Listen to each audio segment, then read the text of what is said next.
വൈക്കത്ത് ഓടിക്കൊണ്ടിരുന്ന കാറിന് തീപിടിച്ചു. ഞാൻ നേരത്തെ പറഞ്ഞ വാർത്തയാണ്. ചെമ്പിലെ പെട്രോൾ പമ്പിന് സമീപത്ത് വെച്ചാണ് വൈക്കം സ്വദേശികളായ ദമ്പതികൾ സഞ്ചരിച്ചിരുന്ന കാർ തീപിടിച്ച്. അതിൻ്റെ ദൃശ്യമാണ് പ്രേക്ഷകർ ഇപ്പോൾ കാണുന്നത്.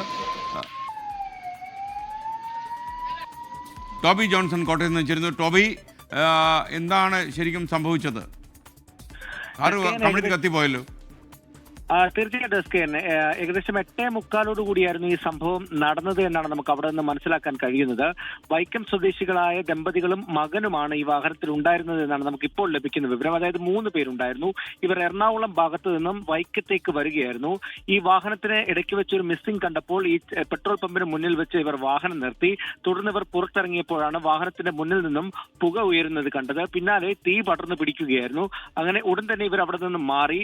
തുടർന്ന് ഈ വാഹനത്തിന്റെ മുൻവശം മുഴുവൻ തീ പടർന്നു പിടിക്കുന്ന ഒരു അവസ്ഥയിലേക്ക് പോവുകയായിരുന്നു. ഉടൻ തന്നെ നാട്ടുകാർ ഫയർഫോഴ്സിനെ വിളിച്ചു. വൈക്കം ഫയർഫോഴ്സ് അവിടെ എത്തി തീ അണയ്ക്കുന്ന ജോലികൾ നടത്തിക്കൊണ്ടിരിക്കുകയാണ്. എന്തായാലും മുൻവശം മുഴുവൻ കത്തിപ്പോയിട്ടുണ്ട്.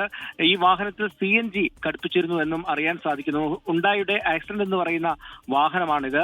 ഈ കൃത്യസമയത്ത് ഇവർ പുറത്തിറങ്ങിയത് കൊണ്ട് ഇവർക്ക് മറ്റ് പരിക്കുകളോ ഒന്നും തന്നെ സംഭവിച്ചില്ല. ഭാഗ്യം കൊണ്ട് അവർ രക്ഷപ്പെട്ടു എന്ന് തന്നെ പറയാം. എന്തായാലും ഇപ്പോൾ ഫയർഫോഴ്സ് തീ അണയ്ക്കാനുള്ള നടപടികൾ നടത്തിക്കൊണ്ടിരിക്കുകയാണ്. സ്കേൻ, മനുഷ്യർക്ക് പ്രശ്നമൊന്നും ഉണ്ടായില്ലെന്നറിയുമ്പോൾ വളരെ സന്തോഷം.